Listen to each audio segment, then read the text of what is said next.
సిగ్గుసేటు ఈ కౌశిక్ రెడ్డి అనే వ్యక్తి చేసిన దందా నాకు పూర్తిగా తెలుసు.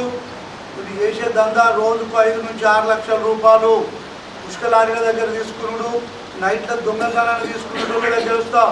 ఎక్కడ హుజురాబాద్ క్యాంప్ కాడ ఉండి 50-60 వేలు నెలకు రోజుకి ఇస్తే నేను అనుమతిస్తాను అట్లా తీసుకున్న రోజులున్నాయి.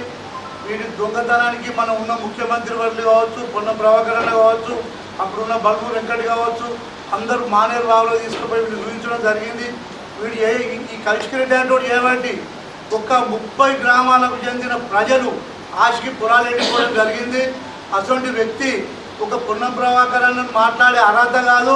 అసలు నీకు దమ్ము ధైర్యం ఉంటే నువ్వు ఒక్కసారి నువ్వు రా చౌరస్తావురా, ఏమున్నా ఆడ దొర కేసీఆర్ గారి మడవ దొక్కుడు, ఈడో 4 దొరనం పడేసుకొని తిరుగుడు.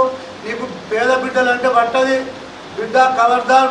నీకు రెండో ముచ్చట చెప్తాను, ఉసుకలు ఎన్ని పైసలు తీసుకున్నావో నీకు దమ్ముంటే నువ్వు వస్తావని అడ్డోళ్ళు వస్తారా? రేపు 11 గంటలకు జమ్మిప్పుడు సింగిల్గానే వస్తా రా, నేను చూపిస్తా. లేకుంటే ఒక్కసారి కాంగ్రెస్ పార్టీ కార్యకర్తల మీద ఎవరి మీద మాట్లాడితే మాత్రం ఖబర్దార్. అప్పుడేదో ఈటల రాజేందర్ పుణ్యాన నీకు ఇందాక 2 ఎమ్మెల్సీ ఇచ్చి 2 జీపులు ఇస్తే ఇన్కమ్ ముంగట తిరిగినావు. నీ అంతా అవులా రాడుస్తా ఎవడు ఉండడు బిడ్డ, జాగ్రత్త. ఇంకొకసారి కాంగ్రెస్ కార్యకర్తల జోలికంతా మాత్రం జాగ్రత్త బిడ్డ.